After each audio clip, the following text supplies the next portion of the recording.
ಕಾರ್ಯನಿರತ ಪತ್ರಕರ್ತರ ಸಂಘದಿಂದ ಪತ್ರಿಕಾ ದಿನಾಚರಣೆ. ಪತ್ರಕರ್ತರೇ, ಸಮಾಜದ ಸಮಸ್ಯೆಗಳಿಗೆ ಸ್ಪಂದಿಸಿ. ಶಾಸಕ ರಾಜು ಕಾಗೆ. ಸಮಾಜದಲ್ಲಿನ ಅಂಕುಡೊಂಕುಗಳನ್ನು ತಿದ್ದುವ ಶಕ್ತಿ ಮಾಧ್ಯಮಕ್ಕಿದೆ. ಪತ್ರಕರ್ತರು ಸಮಾಜದ ಸಮಸ್ಯೆಗಳಿಗೆ ಸ್ಪಂದಿಸಿ ಸಾಮಾನ್ಯ ಜನರ ಪರವಾಗಿ ನಿಲ್ಲಬೇಕು. ಯಾರ ತೇಜೋವಧೆಯೂ ಆಗದಂತೆ ಜವಾಬ್ದಾರಿಯಿಂದ ಕಾರ್ಯನಿರ್ವಹಿಸುವುದು ಮಾಧ್ಯಮದ ಕರ್ತವ್ಯವಾಗಿದೆ ಎಂದು ಶಾಸಕ ರಾಜು ಕಾಗೆ ಹೇಳಿದ್ದಾರೆ.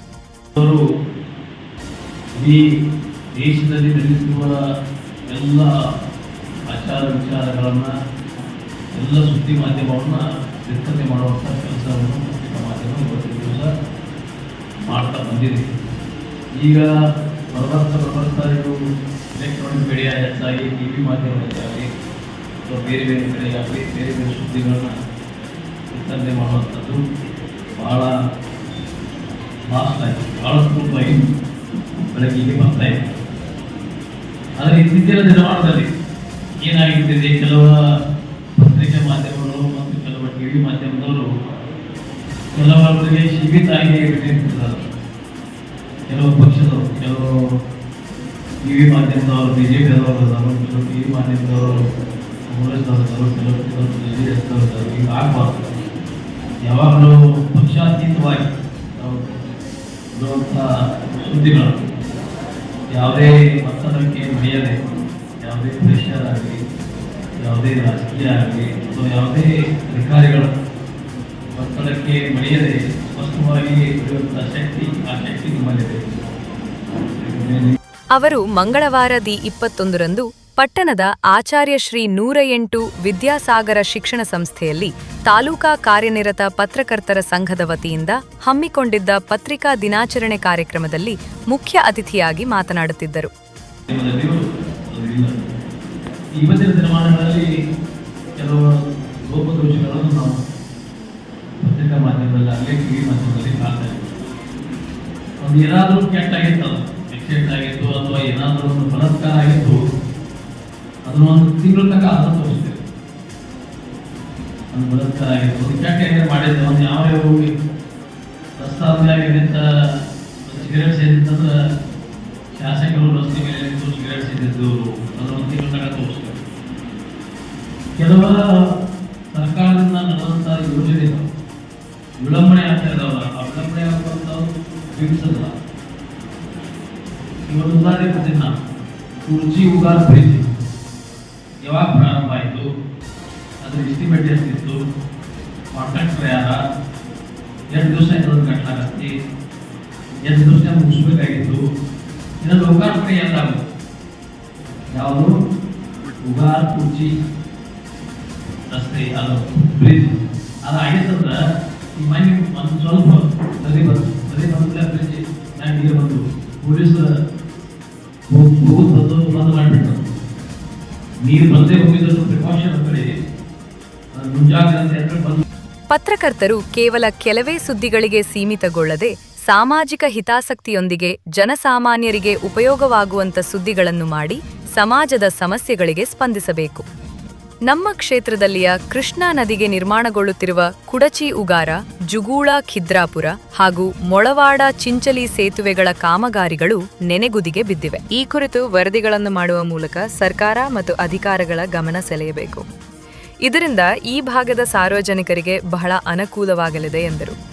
ಪತ್ರಿಕಾ ಮಾಧ್ಯಮಗಳು ಸರ್ಕಾರದ ಧೋರಣೆಗಳು, ಸರ್ಕಾರದ ಯಾಕೆ ವಿಳಂಬನೆ ಆಗ್ತದೆ, ಯಾವ ಕಾರಣಕ್ಕೆ ಆಗ್ತದೆ ಅಥವಾ ನಮ್ಮ ಶಾಸಕರು ನಮ್ದು ಯಾರಿಗೂ ಮುಲಾಜಿಂದ ಬರೀತೀವಿ, ನಾವು ಯಾರಿಗೂ ಅದಕ್ಕೆ ಬೇಡದಲ್ಲಿ ನೀವು ಸ್ವತಂತ್ರ ನೀವೆಲ್ಲರಿಗೂ ದಿನನಿತ್ಯ ಆಗು ಹೋಗುಗಳ ಬಗ್ಗೆ ಸತ್ಯಾಂಶವನ್ನು ನಿಜಾಂಶವನ್ನು ಹೊರತೆಗೆದೇ ಪತ್ರಿಕಾ ಮಾಧ್ಯಮದ ನಿಜವಾದ ಉದ್ದೇಶ.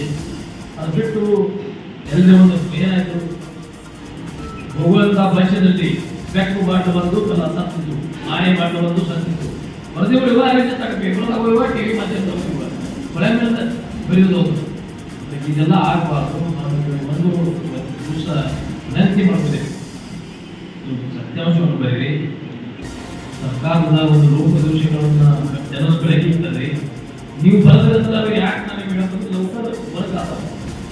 ನೀವು ಬರೆದ್ರಿಂದ ಅನೇಕ ನಮ್ಮ ಶಿಕ್ಷೆ ಆಗ್ತದೆ ಅಥವಾ ಅಧಿಕಾರಿ ಯಾವ ಶಿಕ್ಷೆ ಆಗ್ತದೆ ಅಂತಲ್ಲ. ನೀವೊಂದು ತಪ್ಪು ಬರೆದ್ರಿಂದ ನಾವು ಯಾವ ಹೇಳಲಿ ಅಥವಾ ಅಲ್ಲಿಗೆ ಅದರಿಗೆ ಶಿಕ್ಷೆ ಆಗ್ತದೆ ಅಥವಾ ಮತ್ತೆ ಶಿಕ್ಷೆ ಆಗ್ತದೆ ಅಥವಾ ನಮ್ಮ MLA ಒಳಗೆ ಭಾರಿ ಶಿಕ್ಷೆ ಆಗ್ತದೆ ಅಂತಲ್ಲ. ವಿರುದ್ಧವಾಗಿ ಕೆಲಸಗಳಾಗ್ತಾವೆ. ಸರ್ಕಾರ ಎಚ್ಚರಿಕೊಳ್ತದೆ. ಸರ್ಕಾರಕ್ಕೆ ಎಚ್ಚರಿಕೆ. ಕಾಂಗ್ರೆಸ್ ಯುವ ಮುಖಂಡ ಚಿದಾನಂದ್ ಸವದಿ ಮಾತನಾಡಿ, ಕಾಗವಾಡ ಹಾಗೂ ಅಥಣಿ ತಾಲೂಕಿನ ಪತ್ರಕರ್ತರು ಮುಂದಿನ ವರ್ಷದಿಂದ ಪತ್ರಿಕಾ ದಿನಾಚರಣೆಯನ್ನು ಜಂಟಿಯಾಗಿ ಆಚರಿಸಬೇಕು. ಅದರ ಸಂಪೂರ್ಣ ವೆಚ್ಚವನ್ನು ನಾನು ಭರಿಸುತ್ತೇನೆ ಎಂದು ಘೋಷಿಸಿದರು.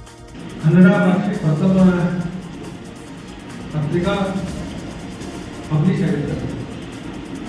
ಮಂಗಳೂರು ಸಮಾಚಾರ ಅಂತ ಒಂದು ಪತ್ರಿಕೆ 1843 ಇಸ್ವಿಯೊಳಗೆ ಪ್ರಾರಂಭ ಆಗಿರ್ತಕ್ಕಂಥ ಜುಲೈ 1ನೇ ತಾರೀಕು ಪತ್ರಿಕಾ ದಿನಾಚರಣೆ ಕಾರ್ಯಕ್ರಮಗಳನ್ನು ಆಚರಣೆ ಮಾಡ್ತಕ್ಕಂಥದ್ದು ನಾವೆಲ್ಲರೂ ಮಾಡ್ಕೊಂಡು ಬಂದಿದ್ದೀವಿ.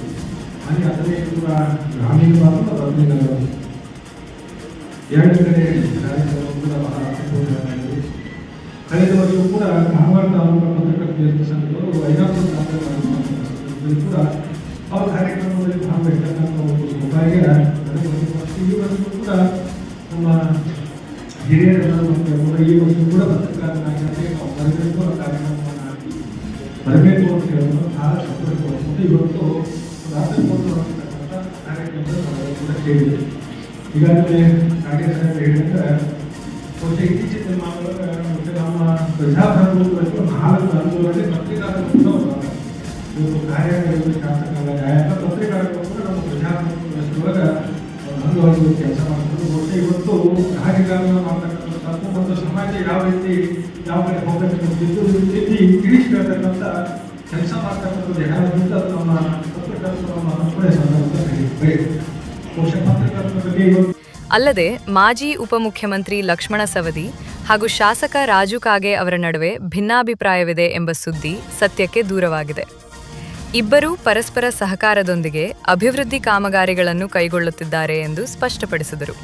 ಸಂಬಂಧಗಳು ಇವತ್ತು ಲಕ್ಷ್ಮಣ ಸವದಿ ರಾಜು ಕಾಗೆ ಯಾವುದಾದ ಭಿನ್ನಾಭಿಪ್ರಾಯ ಇಲ್ಲ, ಯಾವುದೇ ಅಸಮಾಧಾನ ಇಲ್ಲ, ಯಾವುದಾದ ಇಬ್ಬರು ಮಿಸ್ಅಂಡರ್ಸ್ಟ್ಯಾಂಡಿಂಗ್ ಕೂಡ ಇಬ್ಬರು ಒಗ್ಗಟ್ಟಾಗಿದ್ದರು.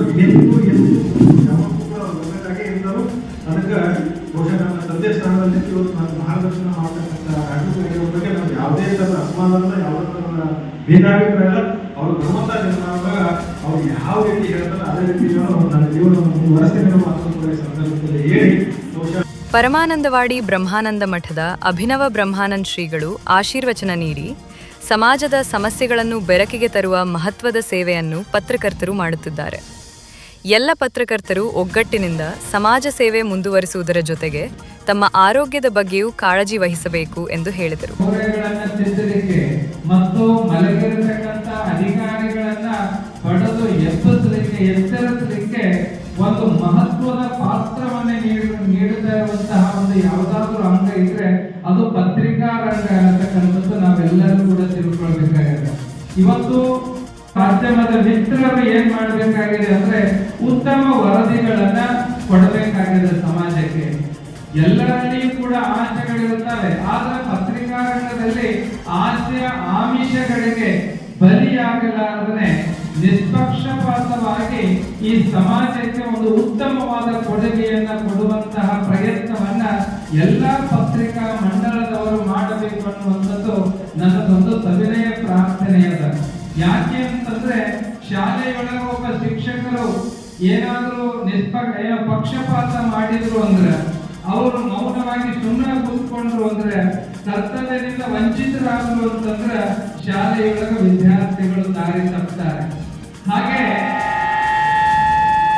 ಹಾಗೆಯೇ ಇವತ್ತು ನಾವು ಒಂದು ವೇಳೆ ನ್ಯಾಯಾಲಯದೊಳಗೆ ವಕೀಲರಾದವರು ಪಕ್ಷಪಾತವನ್ನ ಮಾಡಿದ್ರು ಅಂತಂದ್ರೆ ಕರ್ತವ್ಯ ಪ್ರಜ್ಞೆಯಿಂದ ವಂಚಿತರಾದರು ಅಂತಂದ್ರೆ ಅಲ್ಲಿ ಸರಿಯಾದಂತಹ ನ್ಯಾಯ ಸಿಗುವುದು ಏನಾಗಿರುತ್ತದೆ, ಏನು ಅನಾನುಕೂಲತೆ ಆಗುತ್ತದೆ. ಹಾಗಾಗಿ ಒಂದು ಶಾಲೆಯಲ್ಲಿ ಶಿಕ್ಷಕರು ಪ್ರಾಮಾಣಿಕವಾಗಿ ಹೇಗೆ ವರ್ತಿಸಬೇಕು, ನ್ಯಾಯಾಲಯದೊಳಗೆ ವಕೀಲರು ಪ್ರಾಮಾಣಿಕವಾಗಿ ಹೇಗೆ ವರ್ತಿಸಬೇಕು. ತಹಸೀಲ್ದಾರ್ ರವೀಂದ್ರ ಹಾದಿಮನಿ ಕಾರ್ಯಕ್ರಮದಲ್ಲಿ ಪಾಲ್ಗೊಂಡು ಮಾತನಾಡಿ ಪತ್ರಕರ್ತರಿಗೆ ಶುಭಾಶಯ ಕೋರಿದರು. ಕಾರ್ಯಕ್ರಮವನ್ನು ಅರ್ಥಪೂರ್ಣವಾಗಿ ಇವತ್ತು ಆಚರಣೆಯನ್ನು ನಾವು ಮಾಡ್ತಾ ಇದ್ದೇವೆ. ಪತ್ರಕರ್ತರು ಸಮಾಜದ ಓರಿಗೂ ರೋಗಗಳು ಅವುಗಳನ್ನು ತಿದ್ದುವ ಕೆಲಸವನ್ನು ಮಾಡುತ್ತಾ ಒಳ್ಳೆಯ ಕೆಲಸವನ್ನು ಮಾಡಿದಾಗ ಬೆನ್ನು ಕಟ್ಟುವ ಕೆಲಸವನ್ನು ಕೂಡ ನಮ್ಮ ಪತ್ರಕರ್ತರು ಪತ್ರಕರ್ತರು ಮಾಡ್ತಾ ಇದ್ದಾರೆ. ಹಾಗಾಗಿ ಇವರ ಕೆಲಸ ಅತ್ಯಂತ ಪ್ರಯೋಜನಕಾರಿ, ನಿಷ್ಪಕ್ಷಪಾತವಾಗಿ ತಾವೆಲ್ಲ ಮಾಡ್ತಾ ಇದ್ದಾರೆ. ನಮ್ಮೆಲ್ಲರಿಗೂ ಅಭಿನಂದನೆಗಳು. ಹಾಗಾಗಿ ಮುಂದಿನ ದಿನಗಳಲ್ಲಿ ತಾವು ಯಾವ ರೀತಿಯಾಗಿ ಸಹಕಾರ ಇಲ್ಲಿವರೆಗೂ ನೀಡಿದ್ರು ಅದೇ ರೀತಿಯಾಗಿ ತಾಲೂಕು ಆಡಳಿತ ಯಾವತ್ತೂ ತಮ್ಮ ಜೊತೆಗಿದ್ದು ತಾವು ಕೂಡ ನಮ್ಮ ಜೊತೆಗಿದ್ದು ಒಳ್ಳೆಯ ರೀತಿ ಆಡಳಿತವನ್ನು ನೀಡುವ ನಿಟ್ಟಿನಲ್ಲಿ ಇಬ್ಬರೂ ಕೂಡ ಮಾಡೋಣ ಅಂತ ಹೇಳ್ತಾರೆ. ಮತ್ತೊಂದು ಸಾರಿ ಎಲ್ಲರಿಗೂ ಪತ್ರಕರ್ತರ ದಿನಾಚರಣೆ ಶುಭಾಶಯ ಹೇಳ್ತಾರೆ. ಎಲ್ಲರಿಗೂ ಒಳ್ಳೆಯದಾಗಿ. ನಮಸ್ಕಾರ. ತಾಲೂಕು ಶಿಕ್ಷಕರ ಸಂಘದ ಅಧ್ಯಕ್ಷ ಕುಮಾರ್ ಗಾಣಿಗೇರ್ ಪತ್ರಿಕಾ ದಿನಾಚರಣೆಯ ಅಂಗವಾಗಿ ಉಪನ್ಯಾಸ ನೀಡಿದರು. ಯಾವುದೇ ಕಾರ್ಯಕ್ರಮಕ್ಕೆ ಹೋಗಿ ಆ ಕಾರ್ಯಕ್ರಮಕ್ಕೆ ಹೋಗಬೇಕಾದಂತ ಸುದ್ದಿಗಳು ಪತ್ರಿಕೆ ಸಿಗ್ತಾವೆ. ಆದ್ರೆ ಪತ್ರಿಕಾ ದಿನಾಚರಣೆ ಯಾಕೆ ಆಚರಣೆ ಮಾಡಿದ್ರು ಅನ್ನೋ ದೀರ್ಘ ಸುದ್ದಿಯನ್ನ ಯಾರೂ ಬಂದಿಲ್ಲ. ಜಗತ್ತಿನ ಸುದ್ದಿಯನ್ನು ತೋರಿಸ್ತಕ್ಕಂಥವರೇ ಹೊರತು ತಮ್ಮ ಸುದ್ದಿಯನ್ನು ತಾವು ಮಾಡ್ಕೊಳ್ತಕ್ಕಂಥವ್ರು ಅಲ್ಲ ಅನ್ನೋದು ಕೂಡ ಜೀವನದಿಂದ ನಮಗೆ ಗೊತ್ತಾಗ್ತಕ್ಕಂಥ ವಿಚಾರ. ಅದಕ್ಕಾಗಿ ಈ ಪತ್ರಿಕಾ ದಿನಾಚರಣೆ ನಮ್ಮೆಲ್ಲರಿಗೂ ಗೊತ್ತಿರ್ತಕ್ಕಂಥ ವಿಚಾರ ಅಂತಂದ್ರೆ, ದಯವಿಟ್ಟು ಪತ್ರಿಕಾ ದಿನಾಚರಣೆ ಇಲ್ಲಿ ಬಹಳ ಅದ್ಭುತವಾಗಿರ್ತಕ್ಕಂಥ ಸನ್ನಿವೇಶವನ್ನು ವ್ಯಕ್ತಪಡಿಸಿದ್ದೀರಿ. ಏನು ಅಂತಂದ್ರೆ ಕಾರ್ಯಕ್ರಮ ಇಲ್ಲಿ ಶಾಸಕಾಂಗ ಇದೆ, ಕಾರ್ಯಾಂಗ ಇದೆ, ನ್ಯಾಯಾಂಗ ಇದೆ, ಪೂಜ್ಯರ ಸಾನ್ನಿಧ್ಯ ಇದೆ, ಜೊತೆಗೆ 4ನೇ ಅಂಗವಾಗಿರ್ತಕ್ಕಂಥ ಪತ್ರಿಕಾ ರಂಗ ಇದೆ. ಕುಡಿಯುವ ನೀರು ಸರಬರಾಜು ಇಲಾಖೆಯ ಅಧಿಕಾರಿ ರವೀಂದ್ರ ಮುರಗಾಲಿ ತಮ್ಮ ಅನಿಸಿಕೆ ಹಂಚಿಕೊಂಡರು. ಕಾರ್ಯಕ್ರಮಕ್ಕೂ ಮೊದಲು ಗಣ್ಯರು ಶಾಲಾ ಆವರಣದಲ್ಲಿ ಸಸಿಗಳನ್ನು ನೆಟ್ಟು ನಂತರ ನಡೆದ ಸಮಾರಂಭವನ್ನು ಗಣ್ಯರು ದೀಪ ಬೆಳಗಿಸಿ ಚಾಲನೆ ನೀಡಿದರು. ವಿದ್ಯಾರ್ಥಿನಿಯರ ಪ್ರಾರ್ಥನೆ ಗೀತೆ ಮತ್ತು ಸ್ವಾಗತ ಗೀತೆಯೊಂದಿಗೆ ಕಾರ್ಯಕ್ರಮ ಪ್ರಾರಂಭಗೊಂಡಿತು. ನಂತರ ಗಣ್ಯರನ್ನು, ಪೌರ ಕಾರ್ಮಿಕರನ್ನು ಸನ್ಮಾನಿಸಲಾಯಿತು.